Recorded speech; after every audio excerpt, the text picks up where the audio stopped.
Aqui é gravar. Pronto.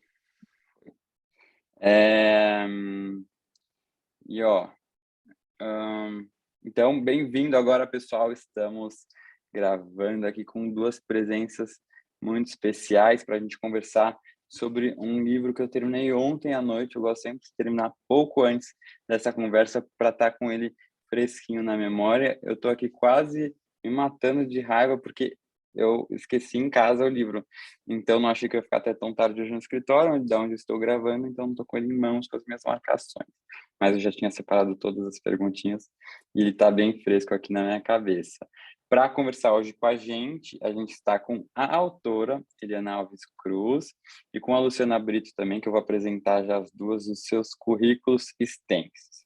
A Eliana, ela é carioca, escritora, roteirista e jornalista pós-graduada em comunicação empresarial. Foi ganhadora do Prêmio Jabuti 2022, na categoria Contos, pelo livro A Vestida. Seu romance de estreia, que é o que a gente leu, Água de Barrela, ganhou o Prêmio Oliveira Silveira, de 2015, da Fundação Cultural Palmares, Ministério da Cultura, e foi menção honrosa do Prêmio Thomas Skidmore, 2018, do Arquivo Nacional e da Universidade Americana Brown University. É autora também de O Crime do Cais do Valongo, Nada Digo de Ti, Quem Te Não Veja, Solitária e outros. Eliana, muito bem-vinda. Estamos muito felizes com a sua presença aqui, de verdade. O prazer é todo meu. Muito obrigada pela leitura e pelo convite. E também estamos aqui para trazer esse aspecto mais histórico para a gente, com a Luciana Brito, que é professora adjunto do curso de graduação, pós-graduação em História da Universidade Federal do Recôncavo da Bahia. Possui doutorado em História pela Universidade de São Paulo, com estágio doutoral pela New York University e pós-doutorado pela City University of New York. Desenvolve pesquisa sobre escravidão, abolição e relações raciais no Brasil e Estados Unidos. É autora do livro Temores da África, Segurança, Legislação e População Africana na Bahia Oitocentista, ganhador do Prêmio Thomas Skidmore de 2019. É colunista no Nexo Jornal. Muito bem-vinda também, Luciana. Estou animado com esse papo, viu? Obrigada pelo convite, uma satisfação. Que bom, pessoal. Eu vi que você fez a New York University, eu voltei de um mestrado lá no passado, então temos isso em comum. Bacana. Só boas lembranças de lá. Maravilha. E Luciana, queria até começar por você, tá? Para a gente conversar aqui primeiro com as minhas perguntinhas, depois com as perguntas do pessoal que está acompanhando a gente pelo grupo do Telegram. Esse livro, ele percorre assim um longo período, né, de 100 anos, e por consequência muitos acontecimentos históricos, né? O que você, na sua visão, esse tempo, o que ele mostra em termos de evolução da história do Brasil, né? A gente pode dizer que é realmente um cenário da formação social do Brasil, quando a gente pensa desde o início, com os escravizados chegando no país, passando pela abolição e depois um retrato da sociedade ainda preconceituosa, racista, né, e as dificuldades e os obstáculos encontrados pela população negra para encontrar oportunidades? Obrigada por essa pergunta, Pedro, porque esse livro, Eliana sabe que eu tenho um grande apreço por ele, né? Então, é uma satisfação dialogar sobre ele mais uma vez na presença dela. E eu estava relendo minhas anotações ontem e hoje sobre Água de Barrela, estando em Cachoeira. Então, na cidade de Cachoeira, que é onde é o campus da minha universidade, onde a história da família de Eliana, digamos que continua, né, bem no início. Ela começa no continente africano, eu quase disse começa, mas na verdade não começa em Cachoeira, mas ela começa em solo brasileiro, se torna uma história afro-brasileira na cidade de Cachoeira. Então, assim, a cidade ainda resguarda nas suas elites, né, locais o sobrenome Stosta, o sobrenome Aragão, são as mesmas elites locais que são essas descritas no livro de Eliana. Com isso, eu falo desse extenso período histórico do livro de trás para frente. ou seja, do fim do livro para trás, né? Seria mais apropriado dizer assim, que a partir da literatura, a construção literária de Eliana mostra o apego e o apreço da sociedade brasileira pela estrutura escravista, né? pela forma que a sociedade se organizava ainda no período escravista, né? A gente tem ali, isso é dito, demonstrado em Eliana, ali na obra Solitária, né? Trazendo para um período mais próximo desse que a gente vive, mas está aqui também na história de Dodô, como ali o último resquício da escravidão vai se colando nessa população negra que quer liberdade. Então, é uma história que começa no tráfico, ainda no continente africano, num período que há uma pós-revolta do Haiti, que há uma grande quantidade de africanos ainda chegando na Bahia, não é? No Brasil, mesmo depois da primeira lei de antitráfico de 1831. Não é? Então, essas pessoas estão chegando no Brasil ilegalmente, né? Depois de um determinado período. Enfim, assentadas no Brasil, demonstra ali um momento também de amplo tensionamento entre essas elites escravistas locais, né, completamente conectadas com o que está acontecendo no mundo e com os mercados do mundo relativos à escravidão, com uma população afro-brasileira e africana que tem várias tarefas a cumprir dentro da sua sobrevivência, que além de trabalhar como escravizados, é também manter vínculos afetivos e construir e reconstruir referências culturais para que elas sobrevivam. Naquele momento, as pessoas não estão, nós estamos produzindo aqui religiosidade afro-brasileira, elas estão buscando um esteio para sobreviver ao sistema escravista. Né? A gente tem isso depois, essa formulação que está ali se produzindo a cultura brasileira. Né? As pessoas estão simplesmente sobrevivendo, né? E reinventando culturas, reinventando vínculos familiares. É maravilhoso porque também pega um período das revoltas escravas no Recôncavo Baiano, da independência da Bahia, não é? De quando começam os rumores de questionamentos à escravidão, né? E do agonizar do cativeiro. A gente vê ali também uma luta por comprar a liberdade, por conseguir a liberdade de alguma forma, não é? Do protagonismo dessas mulheres, dessas famílias, tanto consanguíneas quanto inventadas, de manterem as pessoas amadas delas juntas, unidas, em conjunções familiares diversas. Né? Tem alguns momentos na família de Eliana que ficam só mulheres, ou uma maioria de mulheres, que vão ali tentando salvar os homens e as crianças também.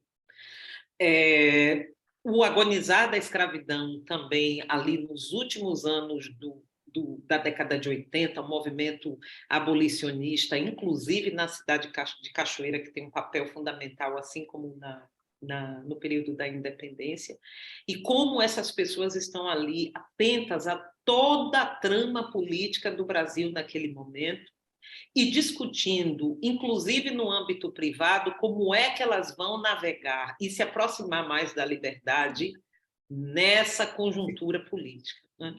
No pós-abolição, que vai chegando ali, né, já no final, quase do meio para o fim da obra, a gente vê as estratégias dessas famílias de se desgarrarem de vez da escravidão. E aí vem a imigração para a cidade de Salvador, e aí vem a recusa de estabelecer vínculos trabalhistas parecidos com a escravidão. Algumas pessoas conseguem fugir disso, outras não, através da autonomia financeira, outras não conseguem. Né? E uma outra imigração também, que é a imigração para o Rio de Janeiro, né? Que é muito comum também entre as famílias negras no século XX do Recôncavo Baiano. Então, é uma história do Brasil, né? A partir do protagonismo dessas famílias negras, né? Egressas da escravidão. E tem, sendo historiadora, eu já disse isso a Eliana, que eu acho que é uma das grandes contribuições desse livro para o campo historiográfico, já que é um livro rico em documentação histórica, em diálogos com a historiografia, a despeito de ser uma obra literária, né? A gente vê várias referências documentais, mas também uma referência importante no sentido de fazer aquilo que é uma tarefa impossível na historiografia, muitas vezes. Por que é uma tarefa impossível? A documentação histórica da qual nós dispomos para o fazer historiográfico não deixa a documentação que traz as vozes dessas pessoas. Então, muitas vezes, os sentimentos delas ficam num campo de elucubração histórica que a gente não pode registrar, porque no nosso fazer historiográfico a gente trabalha aquilo que está na documentação. Então, tanto por esse privilégio da ancestralidade que Eliana, como poucas famílias negras têm no Brasil, de ter acesso a essa história, quanto no brilhantismo dela, de fabular sobre os sentimentos dessas pessoas, a gente consegue ir além do arquivo. A documentação está aqui, né? Não é uma obra historiográfica, mas uma literatura histórica, e nos inspira muito, porque vai além daquilo que a gente pode ir na historiografia, que é pensar, elocubrar sobre as subjetividades e os sentimentos, o que essas pessoas pensaram e faziam, dada aquela conjuntura que elas viviam. Então, isso é muito, muito rico para nós, tanto público em geral, que gosta de literatura, mas também no campo da historiografia, já que a gente se vale muito da literatura para inspirar o nosso trabalho, pensar como as pessoas sentiam viver nesse contexto e, por mais de um século, viver a busca pela liberdade. Então, sobre esse vasto período histórico, a importância dessa obra eu adiciono, é isso que eu tenho até agora para dizer. Obrigada.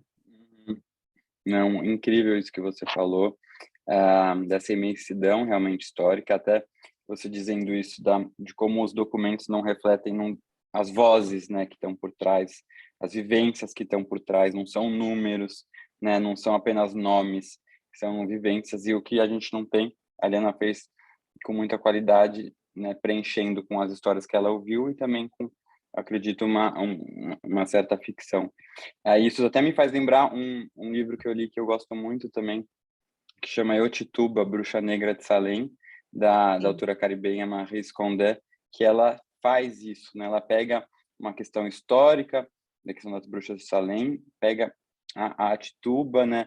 Uma personagem que foi esquecida pela história, esquecida pelo filtro racista da história, né? Misógino, e tenta reconstruir, então, para dar voz a alguém que acabou sendo totalmente esquecido, talvez até propositalmente.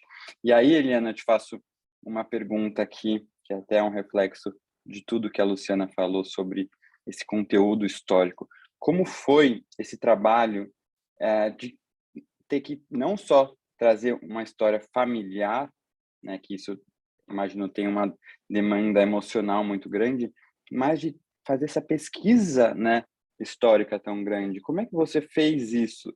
Você, como é que foi esse seu processo da escrita, tendo que recorrer a muitos fatos históricos, né? Revoltas, isso não foi provavelmente contado, né, pela sua tia-avó, no caso, a Nunu.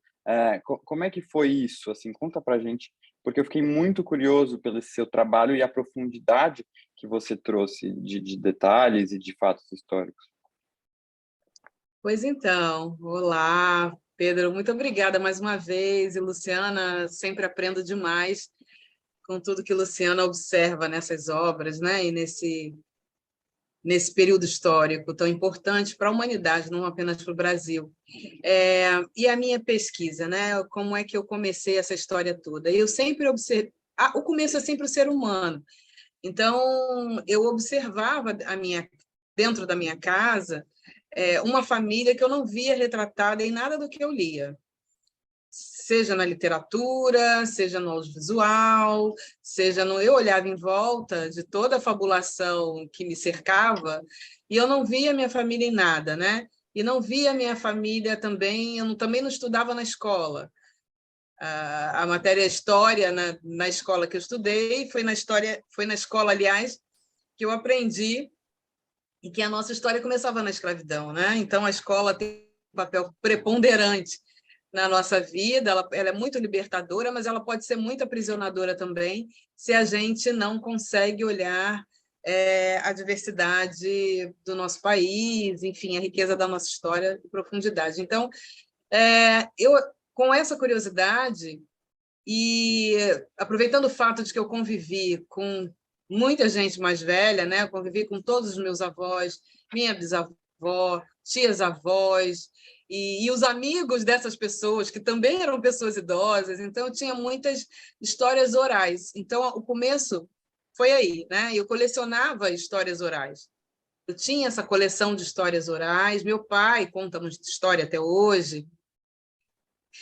Então, essas histórias orais, elas me deram uma pista de que eu tinha uma trilha para seguir, eu tinha um caminho por onde eu podia começar. E quando eu decidi escrever essa história de verdade, eu vi que não ia ser tão fácil como eu pensei, né? Eu achei que eu tinha muita informação, mas que nada, né? Quando eu vi o período, o recorte de tempo que a história abarcava, e tudo que estava ali envolvido, vou ter que voltar para o banco da escola mesmo, né? Então, eu fui meio que estudar essa história, o que estava acontecendo no Brasil e no mundo nesse recorte de tempo, mas com outro olhar, né? Um olhar mais acurado para ver o que está nas entrelinhas, o que não me disseram, e o que eu gostaria de saber que não me disseram aqui, né? E como é que eu poderia preencher essas lacunas com alguma verossimilhança. E aí começou uma caça, né? Uma certa caça.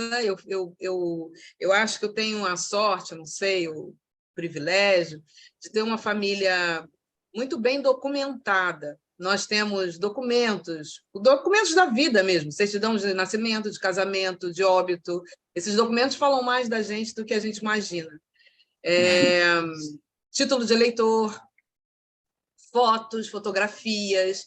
Então, a gente tem esse rico material, e eu comecei a confrontar esse rico material documental, né, pessoal, esse arquivo pessoal, cartas, com a historiografia, com que as pesquisas e os trabalhos já falavam sobre aquele tempo. Então, na hora que eu fiz esse match, né, esse cruzamento de informações, eu vi que eu tinha um universo ali, né, um universo. Então, por exemplo, eu tenho um título de eleitor da minha bisavó, e um título de eleitor com uma capinha. A capinha tem um candidato, ou seja, o que esse documento me diz? Me diz que era um voto de cabresto e que o candidato estava induzindo ela a votar naquela pessoa. E quem era aquela pessoa? Aí eu ia atrás do nome. No que eu ia atrás do nome, eu ia achando 1 milhão de coisas, né? Então, eu vi que, por exemplo, na certidão de nascimento da minha tia, só tinha o nome, não tinha o sobrenome. Por quê? Se ela tinha pai, mãe, avó, né? Só tinha o nome, só tinha um sobrenome. Tinha a casa de saúde onde ela nasceu. Aí eu fui estudar a casa de saúde. Tinha o nome do médico, eu fui estudar o nome do médico. Eu descobri que ele foi estagiário do Juliano Moreira. Descobri que a Santa Casa de Misericórdia fazia o parto dos pobres, porque os ricos tinham os filhos em casa, que é essa cultura da maternidade no hospital é uma coisa muito posterior, porque nós éramos as cobaias, e essa é a verdade. Então, aquilo foi... Você veja aonde você começa, né? Eu vi que tinha 1855, teve uma pandemia, mas como é que era essa pandemia? Na prática, o que acontecia? Quais eram os sintomas? Então, me vi estudando cólera, me vi estudando saneamento básico, porque essas pessoas morriam, elas eram enterradas aonde? Né? Vi que não eram enterradas, eram jogadas na rua, e que o cemitério Campo Santo, lá de Salvador, nasceu nessa época por conta dessa pandemia. Então, é uma descoberta atrás de uma descoberta. Teve uma hora que eu achei que eu não ia terminar, porque quando eu me vi estudando essa história da saúde pública, eu falei, pronto, não vou acabar isso nunca. E, principalmente, né, Pedro, a população branca tem documento, de verdade, né? Não tem esses fragmentos. Eu falei que a minha família é bem documentada, mas é bem documentada em comparação à totalidade da população negra no Brasil. mas eu tenho amigos que sabem toda a linhagem deles, enfim, priscas eras, né? Então, a Uhum. população branca é bem documentada. Então, o que eu fiz? Eu fiz um paralelo. Sim, eu vou pesquisar eles, porque pesquisando eles eu vou achar a gente de uma forma indireta. E realmente, né? Então, eu fui estudar os testamentos deles, porque já que a gente era Uhum. commodity, já que a gente era produto, a gente devia estar rolado no testamento. E achei pessoas no testamento, achei bens Nossa. no testamento, achei mapas da área, das fazendas. Isso tudo faz com que a gente faça um desenho da época, um retrato da época, dos lugares, e comece a construir personagens, porque grande parte dos personagens que estão ali eu conheci, né? Então, a minha bisavó eu conheci, eu vi o quão trabalhadora ela era, a importância que ela dava à educação, a questão absoluta que ela fazia, que todos estudassem. E aí eu comecei a traçar, né, esses perfis, e é muito interessante a questão da autoestima, porque essa é uma história que, durante muito tempo, as pessoas achavam que não valia de nada. Então, elas esqueciam num baú fechado qualquer. E, graças a Deus, eu tenho uma tia, que é minha madrinha, que ela é um tanto acumuladora e ela guarda tudo, né? Eu sempre falo, tia, graças a Deus que você é acumuladora. Então, quando ela viu que eu realmente estava interessada em pesquisar a história, ela me veio com a carta que tem no livro, o que me foi preciosíssimo, né? Porque somou a informações que eu já possuía, formações orais. E aí eu consegui reconstruir, fazendo essa arqueologia toda, eu consegui reconstruir aqueles ambientes, aqueles personagens e aquelas situações. Quanto tempo você levou para concluir o livro, assim, do processo de pesquisa e escrita? 40 anos, que foi quando eu comecei a pesquisar. Porque essa é uma Nossa, história da vida toda, né? da Da vida toda. convivência de uma vida toda. Você não faz uma história dessa em, sei lá, formalmente, né? Formalmente, que eu sentei para escrever, 6 anos. Mas Uhum. ela é fruto de uma. Quando eu sentei para escrever, eu já tinha uma bagagem da vida toda, de conversas, de histórias ouvidas, essas próprias documentos, essas fotos, todo esse arcabouço. Então, é uma história da vida inteira. Eu levei 6 anos realmente para voltar para o banco da escola e esse período histórico, né?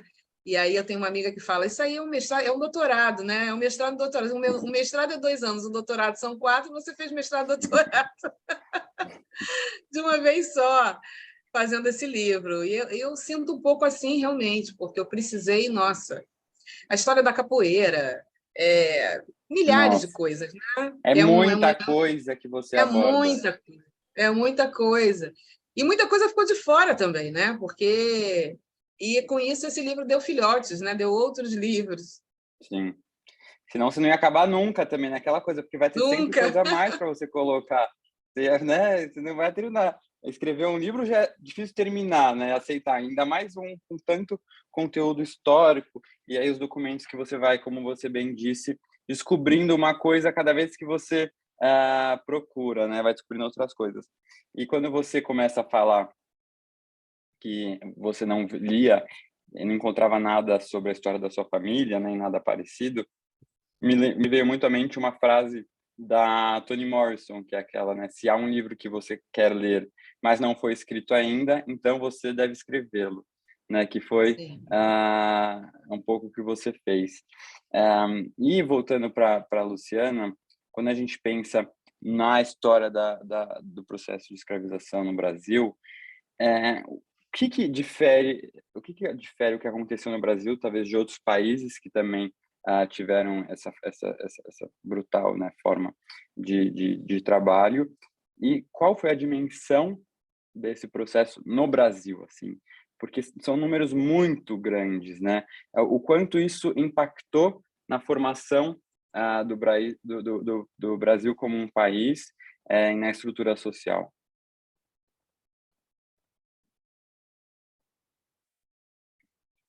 Você está no mudo, Luciana. Pronto. Pronto. Obrigada pela pergunta. Ela é muito importante porque dá para fazer um link muito interessante com o alcance histórico, temporal da obra de Eliana, né? Uhum. E que faz do Brasil um país com uma história da escravidão tão específica, embora não de todo excepcional, né? Quando se diz no Brasil que a escravidão é coisa do passado, é só 1888.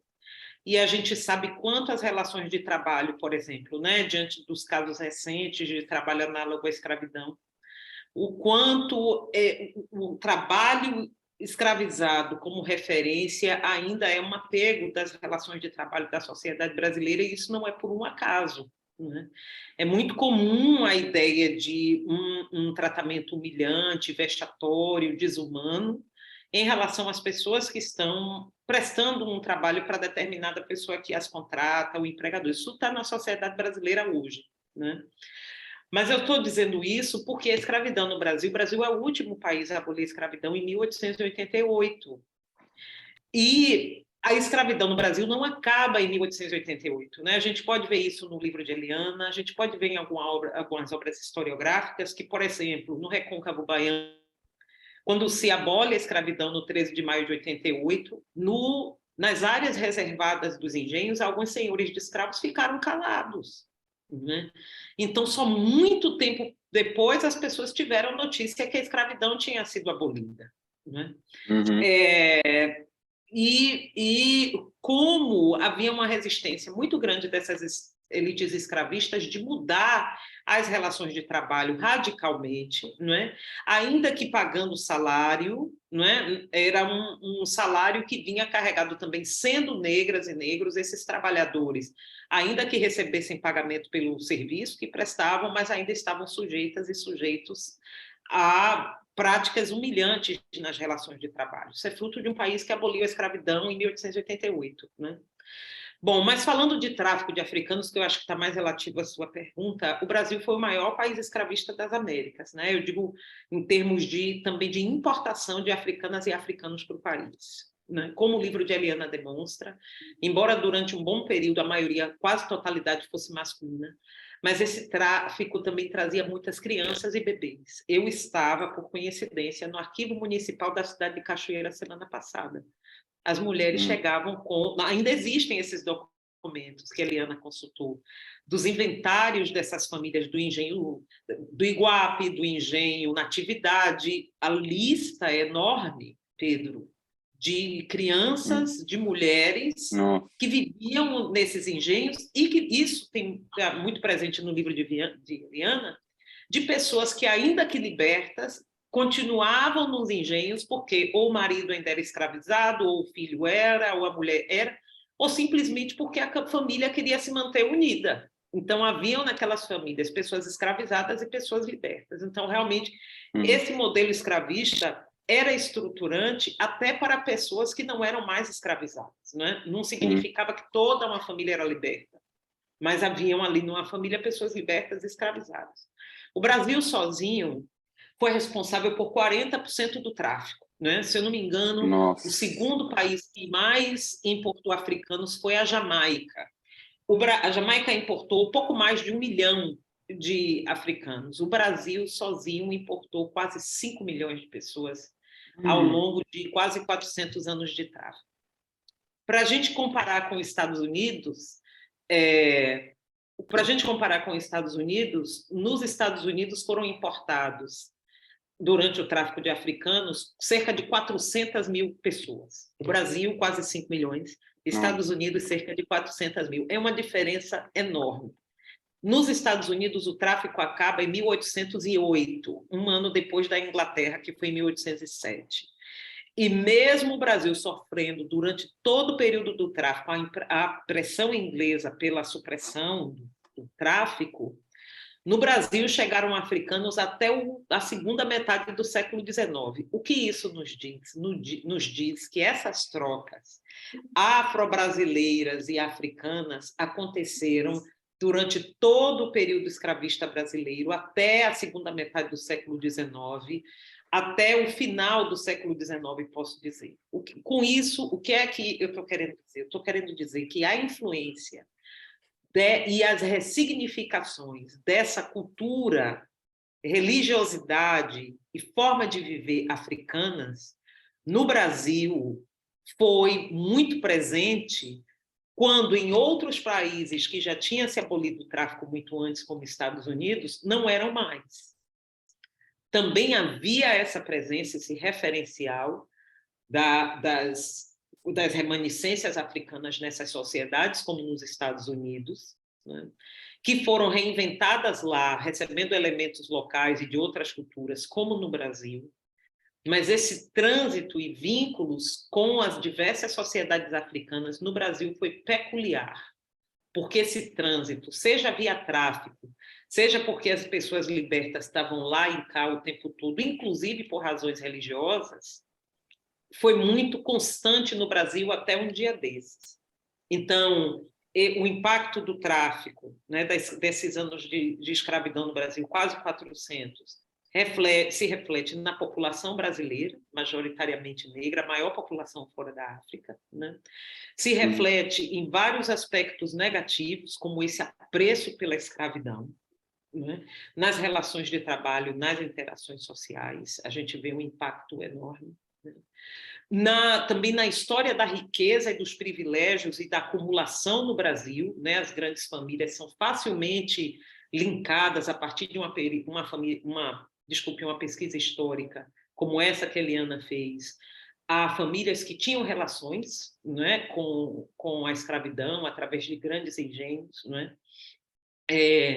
Mas também já falei desse impacto do tráfico na população, nesse apreço pelas relações com referencial escravistas nas relações de trabalho e interações sociais, mas também nessa presença africana e afro-brasileira muito presente no nosso país ainda hoje. Então, eu diria que, embora isso aconteça em toda a América, né, na América do Norte, no Caribe, mas o Brasil, por essa escravidão que acaba só em 1888, tem um impacto enorme dessa presença africana que está aqui. Uhum. Você fala isso, que perdura, né? Aqui pelo próprio livro a gente vê por muito tempo, e perdura até hoje como notícias que a gente vê essas semanas de pessoas sendo resgatadas em trabalhos, em condições de trabalho análogos à escravidão, né? Então, isso realmente é um tema extremamente atual. Até também tem uma passagem no livro que, não vou me lembrar exatamente quem fala, acho que está no contexto da Guerra do Paraguai, com Firmino, e alguém comentar, porque quem vem, o preconceito de quem vinha do Nordeste, da Bahia, sofria, né? E eu li meio que na semana que teve aquele vereador, eu acho que no Sul, tinha falado exatamente isso, né? Dos funcionários baianos, seriam, acho, preguiçosos, Sim. alguma coisa assim, como que não quer No eles livro mais... tem um versinho, né, que eles cantavam, que Deus Exatamente. traga o minuano para matar tudo que é baiano, né? O minuano é o vento gelado.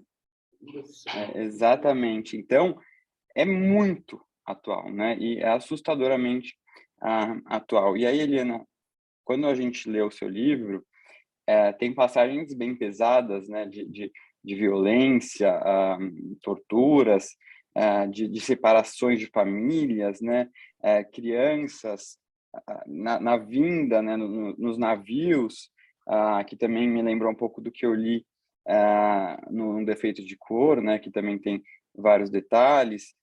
Imagino que para você ter escrito essas situações muito dolorosas, tenha sido doloroso para você também, né? Não consigo nem imaginar, principalmente quando você está contando a história da sua família. Que é entender como é que foi para você nessa carga emocional, assim, como você lidou com isso. E também, sim, teve em alguns momentos que se deparava com coisas tão pesadas que você chegou a pensar, não quero colocar isso no livro, né? Pensando assim num leitor que nem conseguiria talvez lidar com a brutalidade que foi a história, sabe? Essa é a parte que é um dilema, né, para a gente. Essa violência gráfica, né, que mais explícita, é sempre muito delicada, porque é como se você estivesse açoitando aquela pessoa mais uma vez, como se estivesse torturando aquela pessoa mais uma vez, e agora da frente, num pelourinho infinitamente mais maior e mais vasto do que o pelourinho original, né? Porque um livro vai para um público, Exato. sei lá, se uma pessoa era açoitada na frente de 100 pessoas, quando isso vai para o livro, ela é açoitada na frente de 20 mil, não sei quantos livros já venderam desse. E quando vai para o audiovisual, então, são milhões de pessoas. Nossa. Então, a gente amplia o pelourinho, né? Então, há toda uma discussão sobre como trazer essa violência. Mas eu acho, também tem um momento de quem escreve, né? No momento que eu escrevi esse livro, eu comecei a escrever por volta de 2012, 12, 13, 14, 15, um pouco antes de 2010, por aí. Muitas discussões que hoje são, né, por exemplo, o termo escravo ou escravizado. Em 2010 ninguém nem falava sobre isso, Não. né? Não existia, essa discussão não existia. Então, o livro saiu com escravo, né? Essa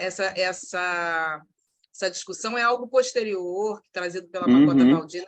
Então, enfim, é todo um universo de coisas e do próprio caminhar da sociedade e da própria literatura, história da literatura, né? Eu vejo que, talvez, se eu fosse escrever hoje, muitas coisas eu escreveria diferente. Sempre, porque sempre que a gente mexe num texto, a gente quer mudar. Isso aí é normal, né?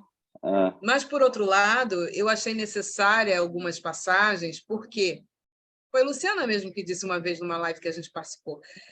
Nós achamos que já estava posto que a escravidão foi um crime hediondo. Nós achamos que já estava posto a crueldade e o desespero que foi aquilo, e que aquilo foi um mal para o Brasil. E não está posto. As pessoas relativizam a escravidão. E eu fico olhando povos que têm histórias semelhantes, por exemplo, a diáspora judaica, a questão judaica. O povo judeu não abre mão do seu sofrimento.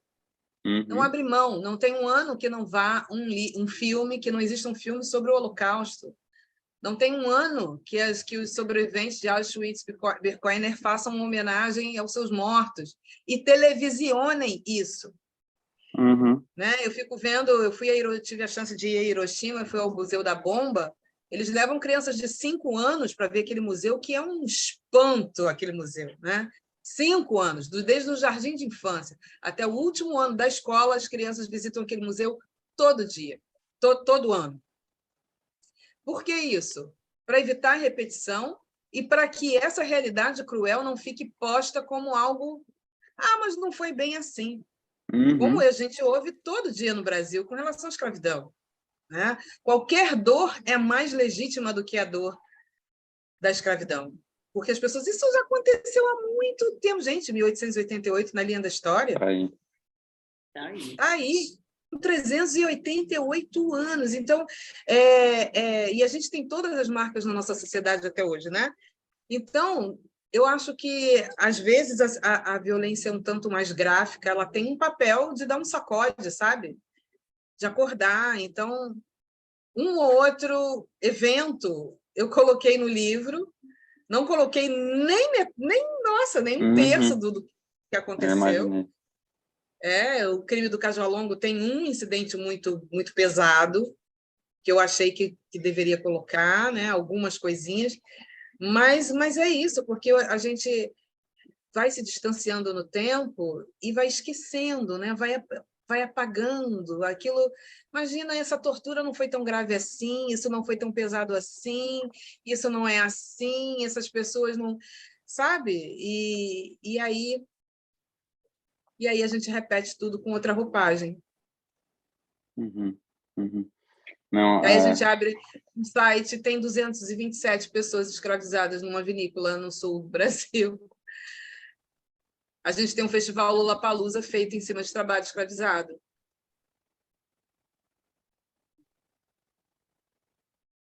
Total. E achei muito interessante como você pensa em outras, né, outros povos que sofreram coisas semelhantes, que trazem isso constantemente para que isso não seja esquecido, relativizado.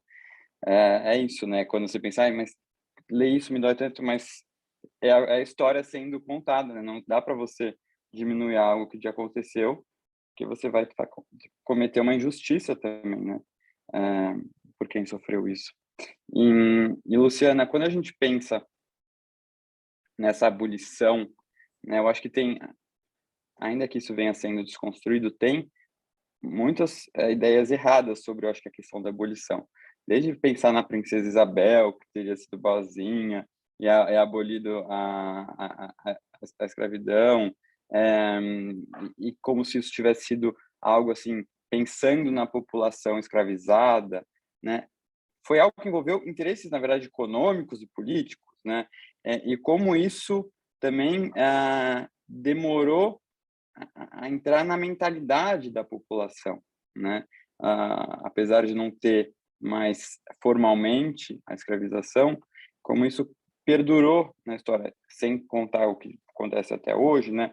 Mas eu queria entender como é que foi esse processo, né, dessa absolvição e como ele foi, ainda que muito recente, que dá aflição de pensar o quão recente foi, o quanto ele não foi feito pensando no bem-estar, né, daquelas pessoas.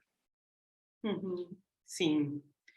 Olha, é importante dizer, isso está muito demonstrado na historiografia, mas também aqui na obra de Eliana, que, na verdade, a abolição ela é fruto de tentativas de séculos das elites brasileiras escravistas, sobretudo no século XIX, já no último século da escravidão, de postergarem o máximo possível o fim do cativeiro, né?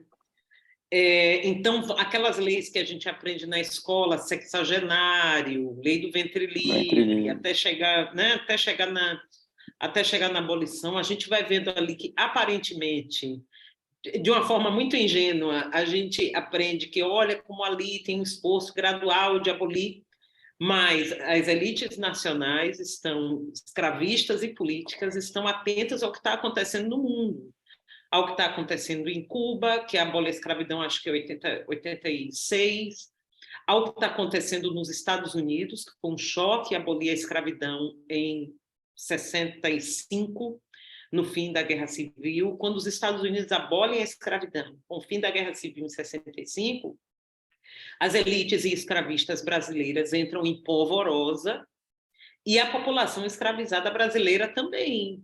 Tem engenhos no Brasil nos quais escravos celebram o fim da abolição em 65, porque acreditavam que se acabou nos Estados Unidos, acabou no Brasil também, né?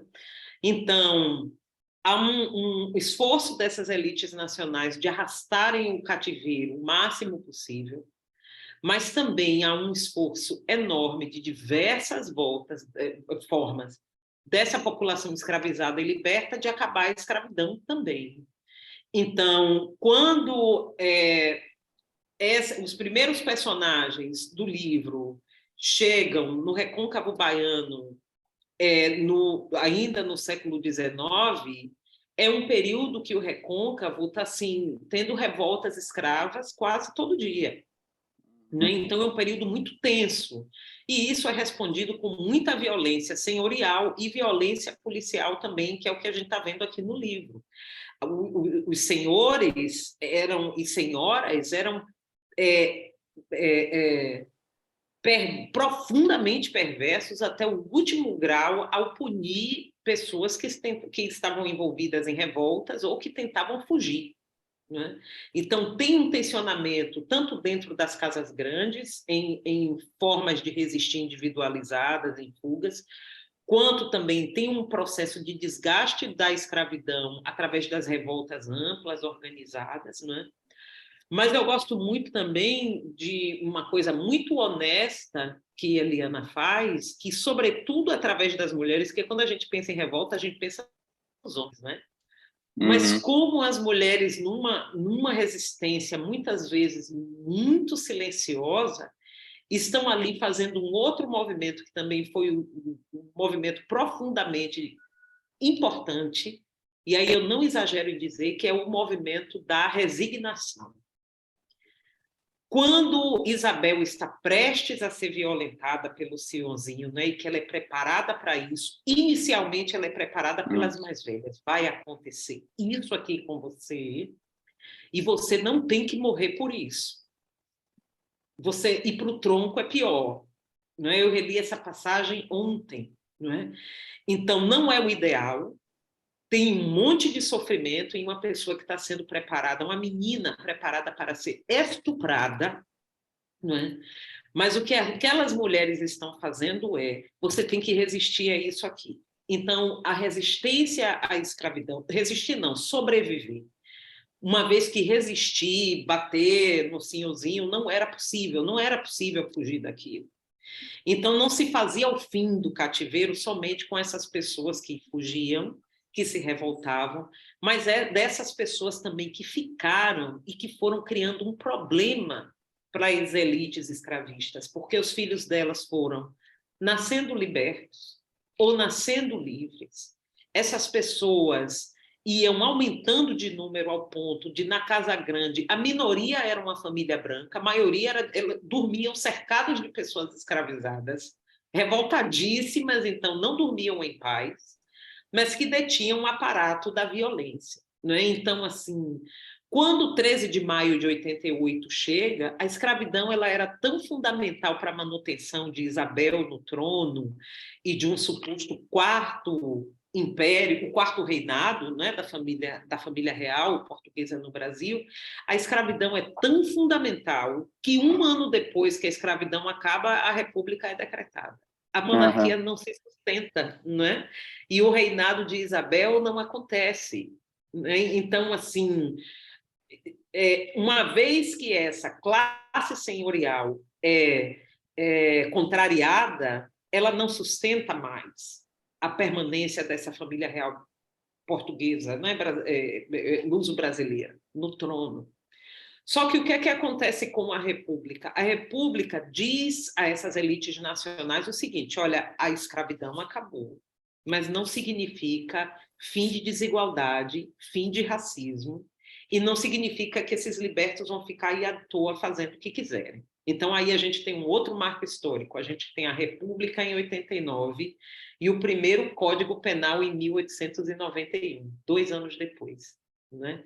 E é ali nesse Código de 1891, e aí aparecem várias práticas desse tipo ali, criminalizando homens negros que estão aqui nessas famílias, que vem a criminalização da capoeira, a criminalização a lei das da vadiagem, né? Além da vadiagem, a criminalização da capoeira, a criminalização das leis de matriz africana, um duro controle sobre o comércio dessas mulheres que antes elas mantinham, ainda que no período escravista. Então, é um grande pacto político que a República tem. É o fim da escravidão, não dá mais para segurar, era o último país do mundo escravista, né?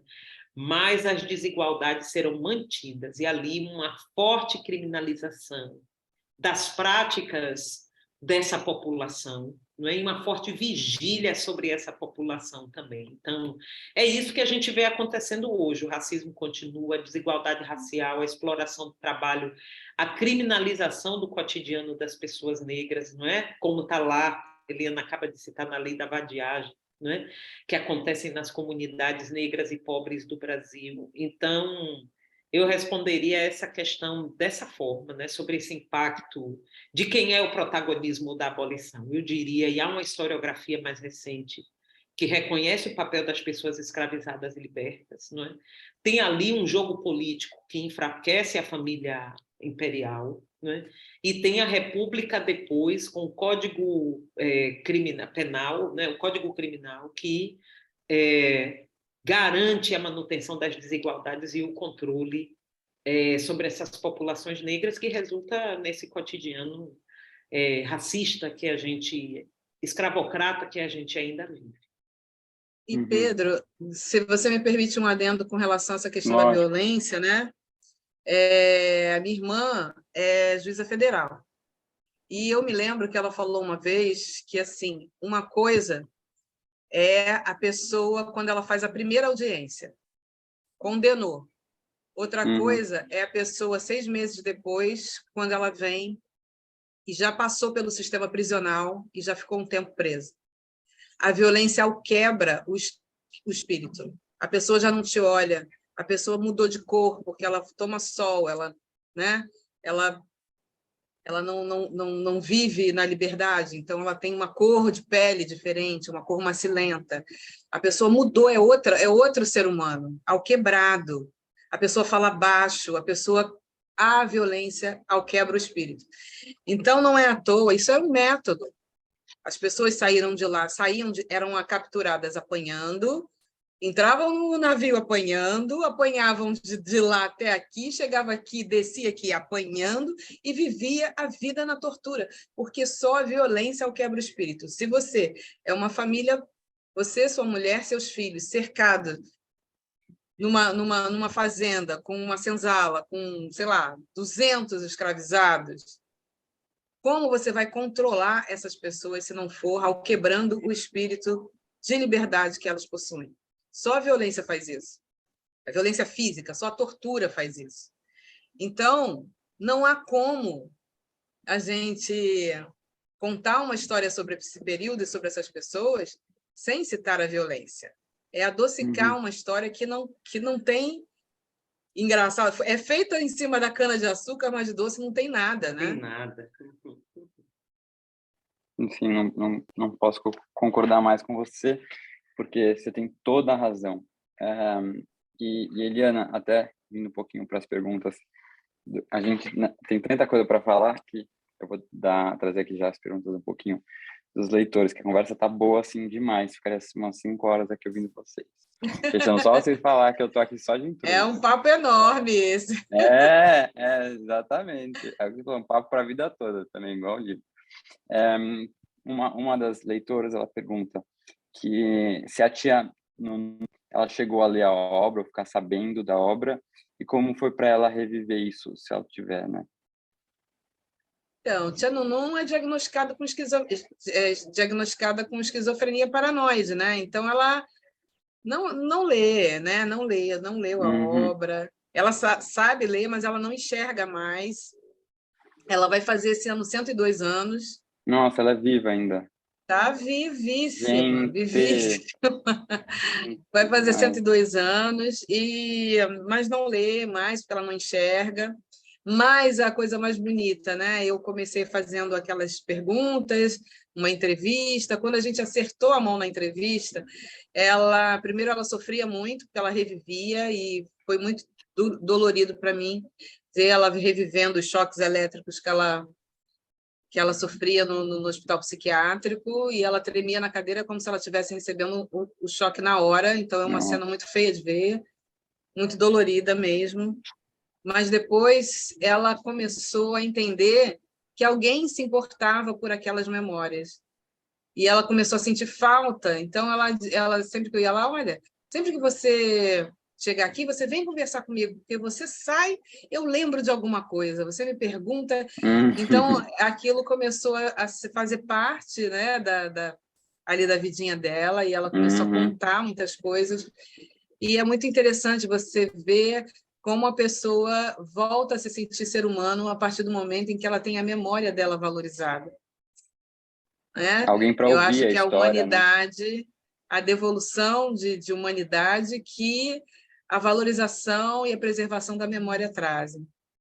E talvez ela ficaria muito contente de saber a quantidade de pessoas que está lendo, né, e se emocionando com a história dela, que ela está sendo ouvida por muitos através das suas palavras, Eliana. E outra pergunta aqui, ah, eu compartilhei com o pessoal um podcast que você participou do Pós-Fácil, e você fala que a descoberta da história da família vai ficando cada vez mais difícil quando você vai chega nos parentes mais distantes, né? O que é óbvio. E aí perguntam se você chegou aí à África, algum lugar, para tentar descobrir alguma coisa dessas suas origens, e o que você sentiu ao escrever o dia a dia dessas mulheres escravizadas na Casa Grande. Eu acho que a pergunta, você já falou, né, bastante, mas sobre essa questão das origens na África mesmo. Peraí, você me perguntou sobre a parte da África, né? Qual foi a segunda parte da pergunta? Não ouvi. É que eu acho que você já falou, né, um pouco disso, mas o que você sentiu ao escrever o dia a dia dessas mulheres Ah, tá. escravizadas na Casa Grande? Entendi.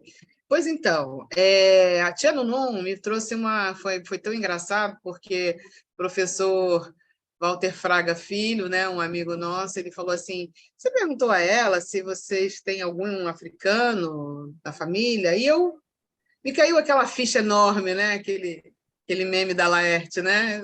Nossa, a grande ficha caiu. Não perguntei, porque a gente tem tanta certeza que essa história está apagada que a gente nem se dá ao luxo de perguntar, né? A gente nem ousa perguntar. Não perguntei, aí voltei e fui perguntar. E aí ela me trouxe um mundo de coisas, eu tive que jogar tudo que eu já tinha escrito fora e começar de novo. Mas ela me trouxe várias histórias, né? Trouxe algumas localizações muito interessantes. Nossa. Falou da bisavó, da Umbelina, né? Não, porque a minha bisavó já veio de lá, ela já veio feita. Ela falou, já veio feita. Ela já veio com um cargo, né, da religião, ela já veio. Então, isso me possibilitou fazer o que a nossa amiga Saidia Hartmann faz, que é a fabulação crítica, né? Ou seja, a gente tem um fato ali, tem um personagem e tal, mas a gente imagina uma realidade a partir dessa pesquisa histórica, ou seja, foi exatamente assim que aconteceu? Não sei, mas poderia ter sido? Poderia, né? Então, todos os elementos que ela me trouxe me ajudaram a construir esse passado mais remoto. Quando ela me falou da localização, né, da região, ela falou assim, pela França a gente chega lá. Eu falei assim, então é norte da África, né? Então, pela França a gente chega lá. E aí ela foi me dando outras dicas enfim, até um exame de DNA nós fizemos, mas hoje em dia eu acho que eu não faria, e é muito estranho e interessante essa história do exame, porque essa mesma ciência que diz que ela é uma pessoa alienada e que precisa de tutela e que, né, é uma mente prejudicada, é a mesma ciência que diz que ela tem razão, porque quando eu fiz o exame, eu e meu pai fizemos, né? O exame apontou exatamente a localização que ela tinha contado nas histórias. Então, assim, eu não precisaria desse exame para acreditar nela, mas foi interessante fazer e ver que a história oral tem valor e que a história oral precisa ser considerada, embora, obviamente, a gente saiba todos os filtros, né? As edições que a gente faz na nossa própria cabeça, as supressões de passagens que nos foram desagradáveis. Tudo isso a gente sabe que existe na fala, né? Se eu for contar a minha vida para você, tinha um ministro antigamente, né, daquele governo Collor que dizia, né? O Magre, ele falava, o que é bom a gente fatura, o que é ruim a gente esconde. E a memória humana é exatamente isso, né? A gente edita a nossa memória. Então, a gente, na história oral, a gente também tem que tomar cuidado com a edição da memória. E por isso a Tia Nunun foi tão preciosa. Porque, devido à condição psiquiátrica dela, ela não editou a memória. Então, ela falou tudo que... ela abriu o baú mesmo e falou das tretas, das confusões, me contou, né? E aí sim, temos livro. Luciana, uma última pergunta para você.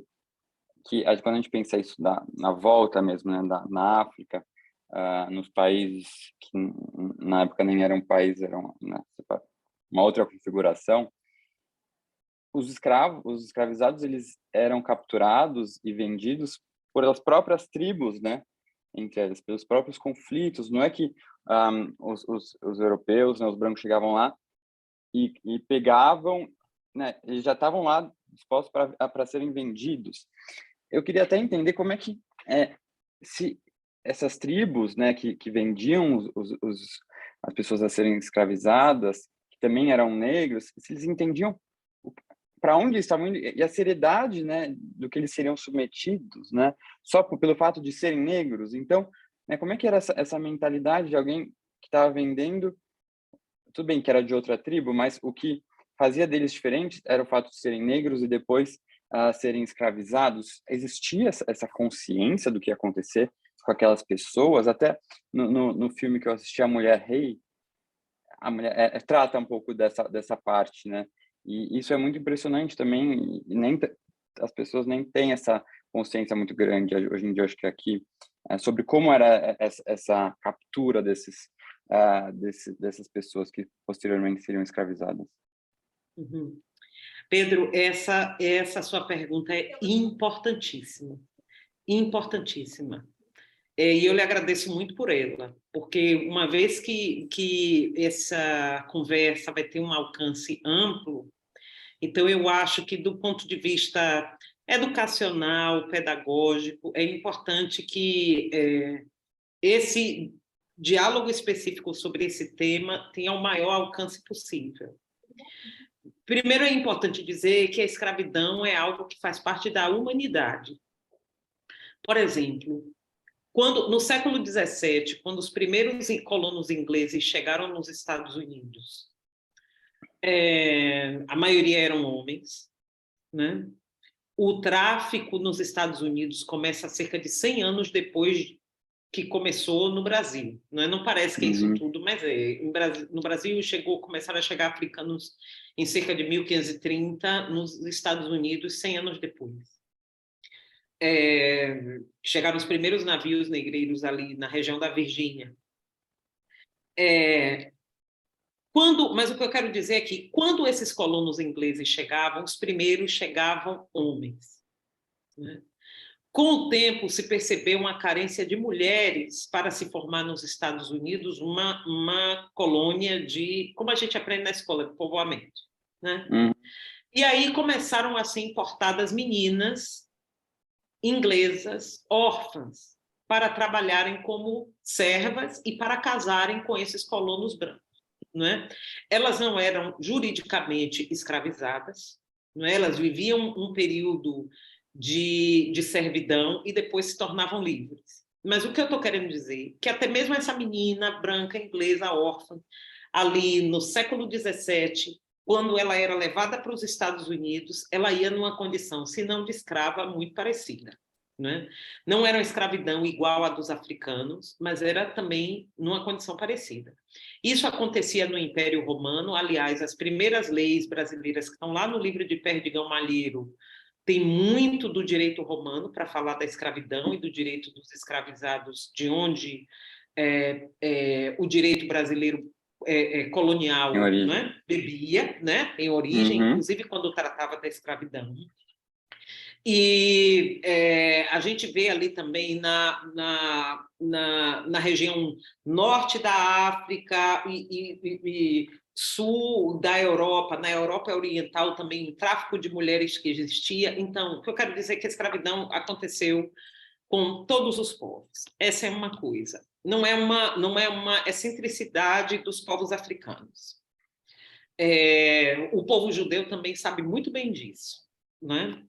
Bom, em se tratando ali dos povos africanos, primeiro, essa escravidão começa por motivos com uma prerrogativa de diferença religiosa, né?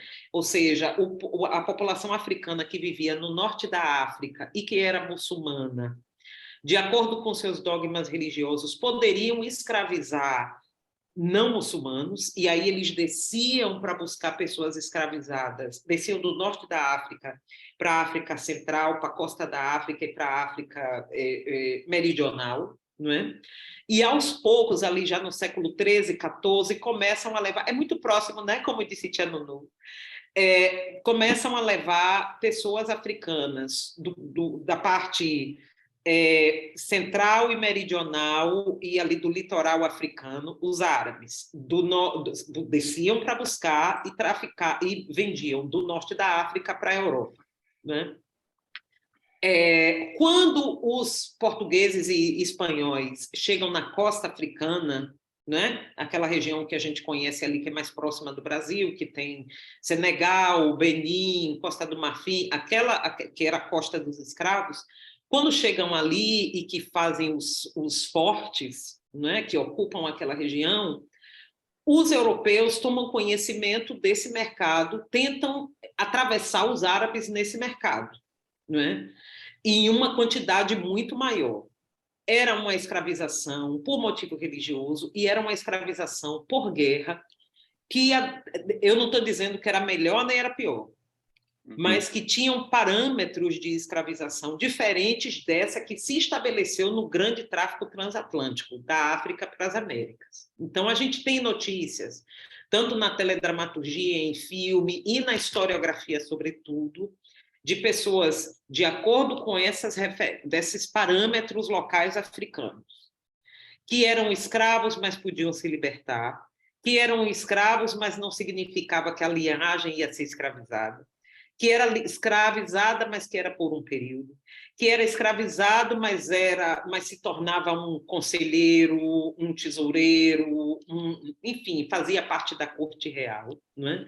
Que não obedecia a essa mesma escravização nesse modelo que se instalou nas Américas. Então, primeiro os europeus chegavam na costa, como você viu no filme Mulher Rei, eles precisavam negociar com essas lideranças africanas que não deixavam os europeus adentrarem no interior no início, então eles negociavam ali na costa com as autoridades, com as lideranças, né, africanas.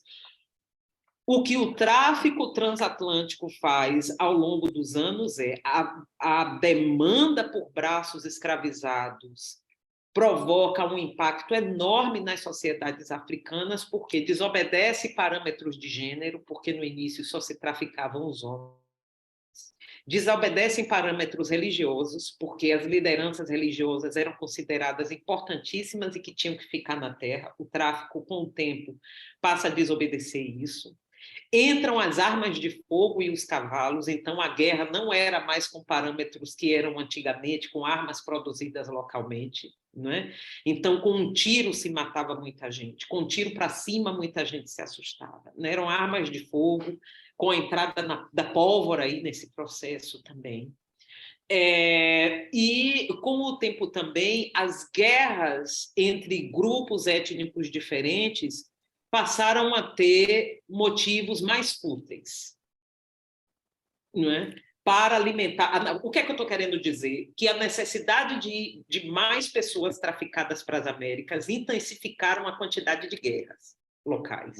E, com o tempo, também passou a acontecer aquilo que a gente vê no filme. A pessoa está andando no mato e é pega, né? Não era sempre assim. Então, com a instalação de um mercado de tráfico de pessoas na costa africana pelos europeus, isso teve um impacto enorme nas razões de guerra e nas razões de escravização também. Por exemplo, a pessoa passou a ser escravizada não só porque perdeu uma guerra, mas também porque estava ou andando no mato ou porque roubou uma galinha, digamos assim. Não é? Então, a historiografia de tráfico vai mostrar isso, como havia já escravização em outros parâmetros, tanto de escravização quanto na forma como essa escravidão se dava, né? Mas a chegada do europeu na costa africana, demandando cada vez mais braços, só no Brasil, quase 5 milhões de pessoas ao longo dos séculos de tráfico, muda completamente a configuração dessas comunidades. Não havia, para responder uma última parte da sua pergunta, uma identidade de todos nós somos negros. Não, eu sou do reino de Oió, ou eu sou muçulmano, as pessoas não tinham essa identidade, como não havia uma identidade europeia na época, né? Mas isso se constitui, sobretudo, nas Américas, na diáspora. Por isso que nos próprios navios negreiros, essa identidade começa a se constituir, porque as pessoas percebem que, pelo menos no ponto de vista político, de combate à escravização, não fazia sentido essas divisões, embora elas também existissem ainda. né? Bom, Tem a eu questão não da sei igreja se... também, né? Tem a questão da E- igreja que botou uma pimenta espiritual na história e que deu esse caráter, legitimou também o discurso de que os filhos de Cã poderiam ser escravizados, né? Então, Uhum, isso eu acho uhum. que é pela primeira vez na humanidade, aí Luciana pode me corrigir se eu estiver falando errado, Não. mas é pela primeira vez na humanidade você atrela a condição de escravizado a uma A cor de pele. raça. É. Coisa que, por exemplo, entre os judeus tinha que andar com uma faixa, né, no Uhum. braço, porque eram todos brancos, né? Já durante o tráfico transatlântico e os anos de escravização na Américas, a marca era a cor da pele. Né? A gente não vê uma plantation na qual o senhor e a família senhorial era negra e a plantation era composta por trabalhadores europeus. Uhum, Não, uhum, não existe, não tem notícia na historiografia, na diáspora, né? Mas a marca da cor, né, Eliana? Isso que aqui eu estou reforçando, concordando bastante com você, como a escravidão negra nas Américas formula em cima da marca da cor, né? O racismo científico, essa elaboração bíblica vai construindo justificativas em cima da marca da cor para legitimar a escravidão. uhum, uhum. Que aula. É muito interessante isso. E é um tema que não se ouve tanto, né? Pelo menos na escola, assim, a gente não aprende muito. Eliana, uma última pergunta. Desculpa segurar vocês, aqui tá tão interessante, mas eu juro que é a última, para liberar todo mundo. Porque as pessoas perguntaram se depois da publicação do livro, alguém, por exemplo, da família Tosta ou alguma outra família mencionada, chegou a entrar em contato com você depois dessa publicação. Olha, rapaz, eu procurei, sabia que eu procurei, tentei falar, nunca me responderam. Mas Uhum, recentemente, ano passado, uma moça me mandou uma mensagem. E foi muito interessante, porque ela falou assim: é a família da minha mãe. E aí eu fui lendo o livro e eu falei: meu Deus, mas é a história da família da minha mãe. E ela me pediu muitas desculpas e ficou com muita vergonha. E aí foi um encontro muito forte, né? E eu falei para ela assim, falei: olha, que bom que esse livro te encontrou, né? E que interessante que a partir de agora você vai poder olhar a sua história com mais verdade, com mais entendimento de quem você é e saber da diferença que você pode fazer no mundo a partir desse conhecimento. Porque o que uhum, acontece? Existe um grande tabu no Brasil, a gente não sabe quem são as famílias escravizadoras. Em outros países, né, a Inglaterra tem um site, você sabe quem são as pessoas. Aqui é uma grande véu, é um grande véu.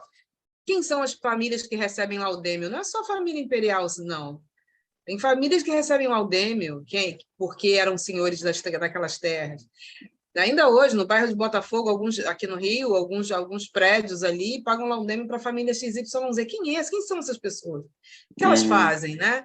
Alguns sobrenomes que venderam arma e escravizado, e que têm fortunas perpetuadas até hoje. Quem são essas pessoas? Tem famílias que estão no Congresso Nacional Brasileiro há 300 anos. Há 300 anos. Tem famílias no Congresso brasileiro. Então, saber isso, saber o outro lado da moeda, né? Porque na nossa história, história negra, existe um apagamento proposital. uhum, Do outro lado, existe um ocultamento proposital, que é diferente de um apagamento. Né? É aquilo do Magre, né? O que é bom a gente fala, o que é ruim a gente esconde. Né? Então, uhum, e a gente precisa saber quem são essas pessoas. E essas pessoas precisam quebrar esse silêncio.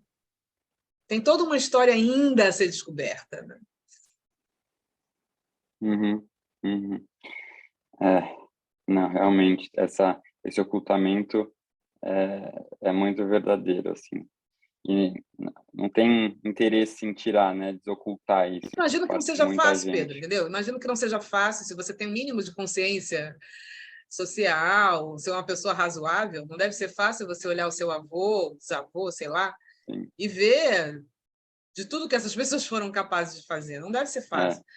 Mas seria muito lindo, né? Se essas pessoas pudessem olhar e fazer uma outra história, e contribuir realmente para a construção de outro Uhum. país. Uhum. Muito, muito, muito, muito, muito obrigado, Eliana, Luciana, foi uma aula maravilhoso, não sei o que dizer a vocês. Parabéns pelo seu conhecimento, assim, que a gente viu que você só colocou um pouquinho aqui, porque tem muita coisa a mais.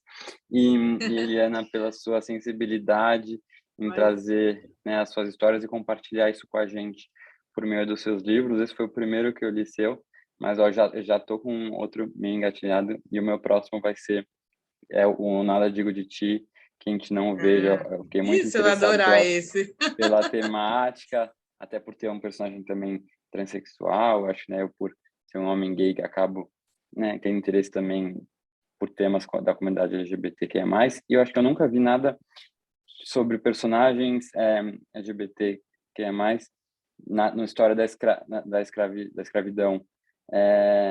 Não sei se até tem outros livros que tratem sobre o tema, mas com certeza isso aconteceu, né? As pessoas gays, lésbicas que sempre existiam, então com certeza teve histórias assim. Então acho muito legal você também trazer esse lado. E é isso, sejam sempre bem-vindas aqui na comunidade leitores do Bookster. Como eu te disse, muitas pessoas estão amando o seu livro. Espero poder ter levado algumas pessoas que talvez numa livraria não escolheriam por conta própria esse livro, mas que hoje em dia viram, conheceram e descobriram uma escritora incrível e que tem muito ainda a produzir para a gente. Já estou ansioso pelo que vem. Muito obrigado, então. Sejam sempre bem-vindas aqui. Muito obrigada pelo convite, foi um prazer. Obrigada, Pedro. Obrigada, Liana. Sempre é uma alegria falar desse livro. Sim. Essas fotografias maravilhosas. Maravilhosas. Descobrimos mais uma. Vai ser uma surpresa Sério? para a próxima. A Luciana está me ajudando a desvendar. Vai ser uma surpresa para o próximo livro. Olha aqui, Damiana, toda bonita, professora Damiana. Maravilhosa, maravilhosa. Obrigada, maravilhosa. gente. Tchau, tchau, gente. Boa noite. Boa noite.